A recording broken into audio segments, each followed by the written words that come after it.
Good morning. हमने पिछले video में आपको डिस्कस कर दिया था एक क्वेश्चंस को, जिसमें हमने मोलरिटी निकाल कर देखा था किसी भी सॉलिड का मोलरिटी कैसे फाइंड आउट करते हैं। ठीक है ना। आज हम फिर एक सेकेंड क्वेश्चन लेकर आए हैं। ठीक है ना। इसमें ऐसा कि एक मतलब कम से कम 5 से 6 या 7 क्वेश्चन ऑलमोस्ट ऐसे हैं जिसको आप अगर बना लेते हैं तो इसके अंदर उस क्वेश्चन के आधार पे, ठीक है ना, जितने भी क्वेश्चन आएंगे 30-40 क्वेश्चन, जो भी 50 क्वेश्चन आएंगे वो इजी तरीका से बनेंगे। इसीलिए इस बार हमने आपको स्लो तरीका से न्यूमेरिकल का कॉन्सेप्ट देने का प्रयास किया है ताकि आप न्यूमेरिकल को समझ लें। ठीक है ना। क्योंकि अभी जो हमने पढ़े हैं मोल फ्रैक्शन, नॉर्मलिटी, मोलरिटी, ठीक है ना, चाहे इक्विवेलेंट मास वॉल्यूम परसेंटेज या वॉल्यूम परसेंटेज, जो भी पढ़े हमने, उसका मेनली यूज कहाँ होता है? न्यूमेरिकल्स में होता है। तो इसलिए अगर आप उसको रट भी लेते हैं बट आप न्यूमेरिकल्स के टोन को नहीं पकड़ पाते हैं, ये न्यूमेरिकल्स में क्या कहा जा रहा है, इसको अच्छे तरीके से आप नहीं कर पाते हैं, तो आपको उसके पढ़ने से कोई फ़ायदा नहीं है। ठीक है ना। इसलिए न्यूमेरिकल्स को अच्छे तरीके से बनाना है। अच्छे तरीके से न्यूमेरिकल्स तभी बनेंगे जब आप उसको अच्छे तरह से पढ़ के समझेंगे क्वेश्चंस को। ठीक है ना। तो पहले क्वेश्चंस को पढ़ने, क्या क्वेश्चंस में गिवन डाटा क्या है, पहले हमको डाटा कैलकुलेट करना है, क्वेश्चंस में क्या दिया हुआ है निकालना है। फिर हमको माइंड में जो हमने पढ़ा है उसका पूरा फार्मूला हमको माइंड में रहना चाहिए। देन उसके बाद इसको हम कैलकुलेट करेंगे, आसानी और ईजी तरीका से बनेगा। ठीक है ना।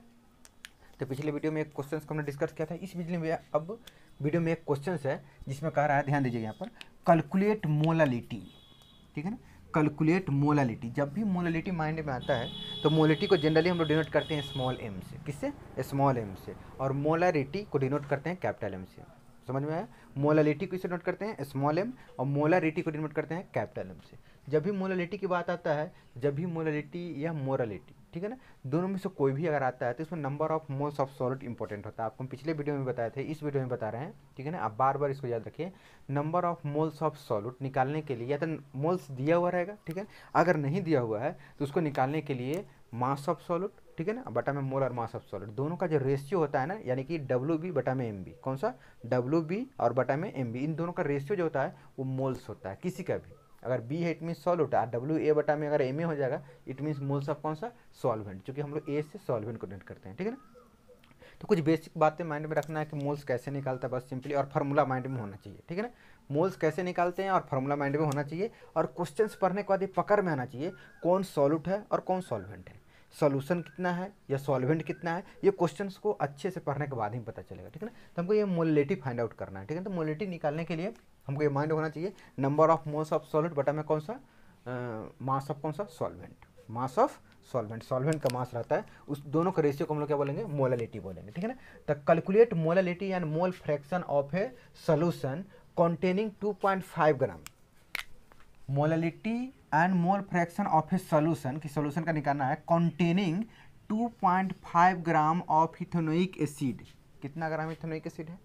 2.5 ग्राम। क्वेश्चन में क्लियर है? जब भी पढ़े तो इस हिसाब से पढ़ेंगे, रुक कर और समझ कर। जब क्वेश्चन में जो दिया हुआ डाटा है वो हमको समझ में आनी चाहिए। क्वेश्चन बने ना बने अलग की बात है, कम से कम समझ में ये आए जो क्वेश्चन में ये दिया हुआ है और आप आगे हमको करना क्या है। ठीक है ना।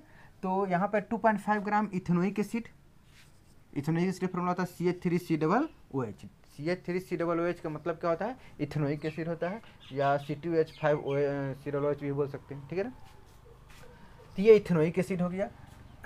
इन, ठीक है ना, 75 ग्राम 75 ग्राम बेंजीन। बेंजीन सॉल्वेंट होता है। बेंजीन क्या होता है? सॉल्वेंट, यानी विलायक, यानी सॉल्वेंट है। यानी यहाँ पर सॉल्वेंट कितना ग्राम दिया है? 75 ग्राम दिया है। तो also calculate the mass percentage of benzene in solution. इसमें 3 चीज़ हमको निकालना है। ठीक है ना। पहला निकालना है मोलालिटी, दूसरा निकालना है कौन सा? मोल फ्रैक्शन, और तीसरा क्या निकालना है हमको? एक निकालना है मास परसेंटेज, हमको क्या करना है? निकालना है। ठीक है ना। तो अब हम लोग क्या करेंगे, अब इसमें हम काम करके देखते हैं। ठीक है ना। पहले गिवन डाटा को लिखते हैं। पहले मास ऑफ सॉल्यूट, सॉल्यूट का मास कितना है? तो पहले इसमें समझ, अब सब चीज़ तो हमको समझ में आया। कौन डिजॉल्व है इसमें? 2.5 ग्राम कौन सा? इथेनोइक एसिड डिजॉल्व हो, कितना? 75 ग्राम बेंजीन में डिजॉल्व है। ठीक है ना। तो इसको हम पहले एक डाटा बना लेते हैं। इसका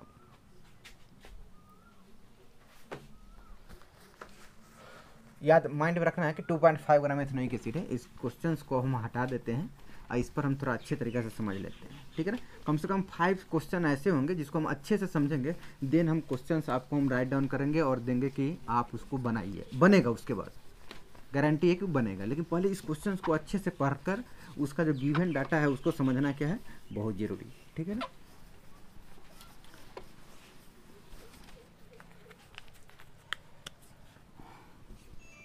एक सॉल्यूशन है, ठीक है ना। इस पर आप ध्यान दीजिए, एक सॉल्यूशन है, उसको हमको काम करना है। एक मिनट, ठीक है। ये एक सॉल्यूशन है, ठीक है। इसमें किसको हमने डिजोल्व किया है, एसिटिक एसिड CH3COOH, इसको एसिटिक एसिड भी बोल सकते हैं या एथेनोइक एसिड भी बोल सकते हैं, ठीक है ना। CH3COOH एसिटिक एसिड, या इसको बोल सकते हैं कौन सा, एथेनोइक एसिड। इसको डिजोल्व किया है, किस में डिजोल्व किया हम लोग, बेंजीन में डिजोल्व किए हैं, C6H6, जिसको हम लोग क्या बोलते हैं, बेंजीन, ठीक है ना। इसको बेंजीन में हमने क्या कर दिया, डिजोल्व कर दिया है। यानी एथेनोइक एसिड या एसिटिक एसिड को किसमें डिजोल्व किया, बेंजीन में। ये एथेनोइक एसिड है, ठीक है। कितना ग्राम हमने एसिटिक एसिड लिया है, इसको CH3COOH कितना ग्राम था, 2.5 ग्राम, 2.5 ग्राम CH3COOH, यानी इथेनोइक एसिड या बोल सकते हैं एसिटिक एसिड, इसको डिजोल्व किया। ये किसका वर्क करेगा, ये हो गया सॉल्यूट आपका, जिसको हमने डिजोल्व किया है, ये हो गया सॉल्यूट, इसको हमने डिजोल्व किया। किस में डिजोल्व किया है, बेंजीन में। कितना ग्राम बेंजीन में डिजोल्व किया है, ये दिया हुआ है 75 ग्राम, ठीक है ना। 75 ग्राम बेंजीन में डिजोल्व किया है, और बेंजीन जो वर्क करेगा ये सॉल्वेंट होगा। बेंजीन क्या होगा, ये होगा सॉल्वेंट, SOVL यानी सॉल्वेंट होगा। ये एक सोल्यूशन बना हुआ है, ठीक है ना। ये क्या है, एक सोल्यूशन है, ठीक है। तो इस सोल्यूशन में एसिटिक एसिड कौन सा हो गया, सॉल्यूट हो गया, कितना ग्राम है, 2.5 ग्राम है। इसको डिजोल्व किया है किसमें, बेंजीन में, जिसमें बेंजीन कितना ग्राम है, 75 ग्राम है। ये क्वेश्चंस में दिया हुआ है, उसका हमको मोललिटी निकालना है, ठीक है ना, मोल फ्रैक्शन निकालना है, और मास परसेंटेज ऑफ बेंजीन निकालना है, ठीक है ना। तो क्वेश्चंस में given data, mass of solute यानी CH3COOH कितना ग्राम है, 2.5 ग्राम लिख दिया। मोलर मास ऑफ सॉल्यूट, तो किसी भी सॉल्यूट का मोलर मास कैसे निकालते हैं, तो CH3COOH दिया हुआ है, कार्बन है कितना होता है मास 12, हाइड्रोजन है कितना 1, फिर ऑक्सीजन कितना 16, तो कार्बन कितना है 1 2, 2 कार्बन है, इसलिए यहाँ पर सॉल्यूट कौन सा है, CH3COOH, ये आपका सॉल्यूट है। इसमें कार्बन 2 है, 2 कार्बन है, 2 × 12 प्लस ऑक्सीजन कितना है, इसमें देख लीजिए 2 ऑक्सीजन है, तो एक ऑक्सीजन है कितना होता है, 16 होता है, तो 2 × 16, और हाइड्रोजन 1 और 3 है, 4 वो हाइड्रोजन है, तो 1 × 4, यानी ओवरऑल काउंट करेंगे तो 60 gram mole inverse, that is molar mass. Amount in gram कितना ग्राम दिया हुआ है, 2.5 ग्राम। 2.5 ग्राम जो है मास ऑफ सॉल्यूट दिया हुआ है, जो सॉल्यूशन हमने डिजोल्व किया है। बट इसी सॉल्यूट का मोलर मास जो है इस तरीके से निकाल लेंगे, किसी भी सॉल्यूट का मोलर मास आप निकाल सकते हैं, ठीक है ना। ये कितना ग्राम होगा, 60 ग्राम मोल इनवर्स हो गया। अब हमको क्या करना होगा, जब मास पता है, मास ऑफ सॉल्यूट यानी WB और MB दोनों मालूम हो गया। WB तो क्वेश्चन में दिया था, मोलर मास हमने निकाल लिया, उसका दोनों का रेशियो हम मोल्स निकाल लेंगे, ठीक है ना। तो मोल्स ऑफ सॉल्यूट NB यानी 2.5 बटा में 16 ग्राम मोल, ग्राम से ग्राम कैंसिल, इसको डिवाइड करेंगे तो 0.147 मोल आ जाएगा। यानी जब WB और MB मालूम हो गया तो आसानी से मोल्स ऑफ सॉल्यूट हम क्या कर सकते हैं, निकाल सकते हैं। तो सॉल्यूट का मोल्स निकल गया। मास ऑफ सॉल्वेंट कितना है, 75 ग्राम दिया हुआ है। सॉल्वेंट का मास, सॉल्वेंट A ना, इसको मास ऑफ सॉल्वेंट है, तो आप इसको WA बोल सकते हैं, जो गिवन डाटा है क्या बोलेंगे, WA, यानी मास ऑफ सॉल्वेंट जो दिया हुआ है, ठीक है ना। कितना ग्राम है, 75 ग्राम है। ये ग्राम में इसको किलोग्राम में कन्वर्ट कर सकते हैं, 1000 से डिवाइड कर दिया, 1000 से भाग के किलोग्राम में कन्वर्ट कर लिया, 0.07 किलोग्राम हो गया, ठीक है ना। तो अब मोललिटी निकालना, तो मोललिटी के स्मॉल m से नोट करते हैं, ठीक है ना। तो मोल्स ऑफ सॉल्यूट, कितना मोल्स ऑफ सॉल्यूट है, देखिए आपने सॉल्यूट का मोल निकाला था कितना ग्राम, ये देखिए ये मोल्स ऑफ सॉल्यूट है 0.017 बटा में मास ऑफ सॉल्वेंट, कितना मास ऑफ सॉल्वेंट है 0.075 किलोग्राम। इसको आप डिवाइड कर दिए, कितना हो गया 0.556 मोल, केजी ऊपर जाएगा तो KG inverse, that is molarity, यानी मोलरिटी हमने फाइंड आउट कर लिया। बहुत सिंपल है। आपको इस क्वेश्चन में क्या लगा, कुछ भी नहीं है, मास दिया हुआ था सॉल्यूट का, मोलर मास हम निकाल सकते हैं, निकाल लिए, ठीक है। उसका दोनों का डिवाइड किया, मोल्स निकल गया। सॉल्वेंट का मास दिया हुआ था ग्राम में, किलोग्राम में कन्वर्ट कर लिए, दोनों का रेशियो निकालेंगे तो मोलरिटी निकल जाएगा। यानी सिंपली मोलरिटी बराबर मोल्स ऑफ सॉल्यूट बटा हमको था मास ऑफ सॉल्वेंट इन केजी में रहता है जनरली, ये केजी में हमने कन्वर्ट कर लिया। तो बहुत सिंपल, हमने इसका मोलरिटी निकाल लिया। अब हम काम करेंगे मोल फ्रैक्शन पर। किस पर, मोल फ्रैक्शन पर। पहले इसको आप राइट कर लीजिए, वीडियो को स्टॉप कीजिए और राइट करिए, ठीक है ना।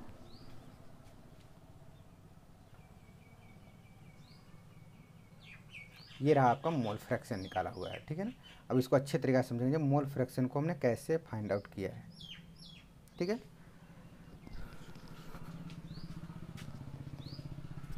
मोल फ्रैक्शन निकाला, इसी क्वेश्चन में मोल फ्रैक्शन निकालना है।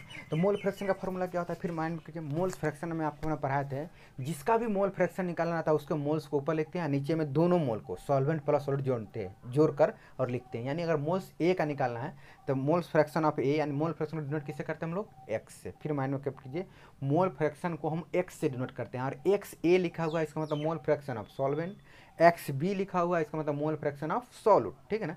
अगर सॉल्यूट का निकालना है तो सॉल्यूट के मोल्स को ऊपर लिखेंगे और नीचे में सॉल्वेंट और प्लस कौन सा सॉल्यूट। अगर सॉल्वेंट का मोल फ्रैक्शन निकालना है तो सॉल्वेंट का मोल को ऊपर लिखेंगे, ठीक है ना, और नीचे में दोनों का मोल कुल यानी टोटल मोल्स ऑफ सॉल्यूशन यानी दोनों को जोड़ कर निकालेंगे, ठीक है ना।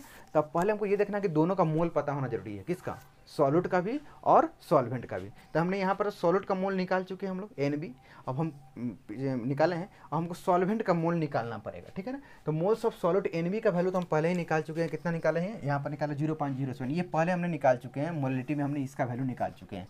मोल्स ऑफ सॉल्यूट यानी NB का वैल्यू, B का मतलब कौन सा हुआ, सॉल्यूट, एन मतलब number of moles of solute कितना है, 0.017 मोल दिया हुआ है, ठीक है ना। मास ऑफ सॉल्वेंट कितना दिया हुआ है, 75 ग्राम, आपको फिगर में देख लीजिए ऊपर 75 ग्राम दिया हुआ है मास ऑफ सॉल्वेंट, ठीक है ना। मोलर मास ऑफ सॉल्वेंट निकालेंगे उसको MA बोलेंगे। अगर MB है तो मोलर मास ऑफ सॉल्वेंट, अगर MA है, MA इसका मतलब मोलर मास ऑफ कौन सा, सॉल्वेंट, ए से जनरली सॉल्वेंट, ए यानी मोलर मास है कौन, तो सॉल्वेंट के रूप में किसको वर्क करा रहे हैं हम लोग, तो बेंजीन है। सॉल्वेंट कौन सा है, बेंजीन है, जो कि फिगर में बताया था, इसका फॉर्मूला आता है C6H6। इसका मोलर मास सिंपल है, निकाल सकते हैं। कार्बन का मास कितना होता है 12, तो 12 गुने कितना हो जाएगा 6, हाइड्रोजन भी 6, 1 गुने 6 कितना ग्राम हो जाएगा 78 gram mole inverse, that is the molar mass of solvent.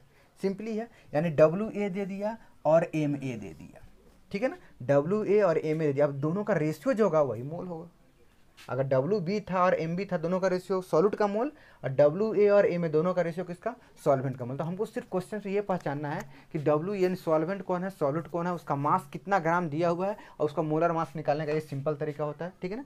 C6H6 जैसे मोलिकुलर मास आणविक द्रव्यमान निकालते हैं, कार्बन का 12 तो 12 गुने 6, हाइड्रोजन का 1 होता है तो 1 गुने 100 कितना 78 ग्राम। हम इन दोनों का रेशियो निकालेंगे तो मोल्स ऑफ सॉल्वेंट निकल जाएगा कौन सा, Na। Moles of solvent Na, एक मतलब हुआ सॉल्वेंट, N का मतलब मोल्स। अब दोनों का रेशियो WA बटा में A में, दोनों का रेशियो निकाल दे 0.961 मोल आ गया। ग्राम से ग्राम कैंसिल हो जाएगा, मोल इनवर्स है तो ऊपर जाएगा तो क्या हो जाएगा, मोल हो जाएगा, ऊपर जाएगा तो क्या होगा, मोल होगा। तो ये मोल निकल गया किसका, सॉल्वेंट का।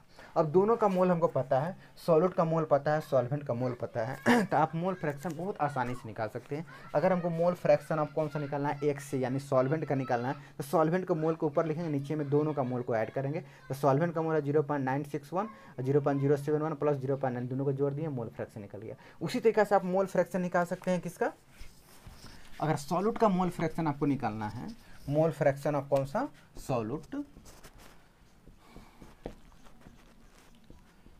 मोल फ्रैक्शन ऑफ कौन सा, सॉल्यूट, सॉल्यूट यानी कौन सा, NXB, यानी कौन सा, XB, यानी मोल फ्रैक्शन ऑफ सॉल्यूट। तो इसके सॉल्यूट को मोल्स को ऊपर लिखेंगे NB बटा में कौन सा, Na प्लस कौन सा, NB। बहुत सिंपल है, निकल जाएगा आराम से। वैल्यू दिया हुआ है, पुट का आप निकाल लीजिएगा, ठीक है, सब वैल्यू दिया हुआ है, NB, Na और NB, इसका काम आपको खुद करना है, ये निकल जाएगा। कि लास्ट में क्या निकाला था, मास परसेंटेज ऑफ कौन सा, एक निकालना था mass percentage of benzene, benzene का मास परसेंटेज निकालना, सर यही था। एक मिनट हम क्वेश्चन इसे देख लेते हैं, मास परसेंटेज ऑफ बेंजीन निकालना था सर,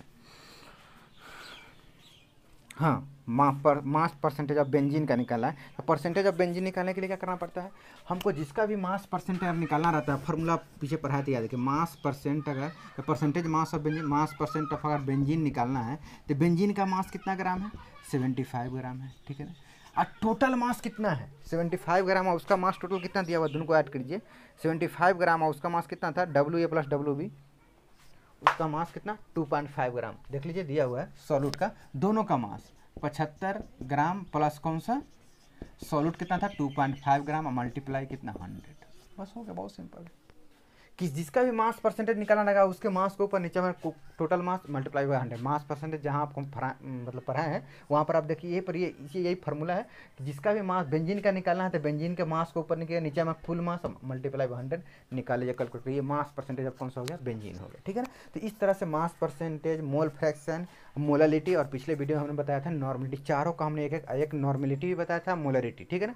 इस तरह से चारों निकालने का मेथड हो गया। अब सबसे इसमें डिफिकल्ट होता है क्वेश्चन में पहचानना, जो दिया क्या हुआ है, कैसे इंडिकेटर कौन क्या दिया हुआ है। तो इसके आधार पर कम से कम तो 5 से 6 क्वेश्चंस बनाएंगे, बोर्ड पर हम समझाएंगे, उसके बाद आपको क्वेश्चंस को बनाना है। तभी आप इसको बनाइए, फिर अगले वीडियो में हम अगले क्वेश्चन को क्या करेंगे, राइट करेंगे, क्योंकि अगर इसको नहीं ऐसे करके किया जाए तो बहुत लंबा वीडियो हो जाता है, ठीक है ना, और काफ़ी समय लगता है। तो इसको आप नोट कीजिए, नेक्स्ट वीडियो में फिर हम मिलते हैं। इस क्वेश्चन पर काम करते हैं, ठीक है ना, इसको नोट कीजिए।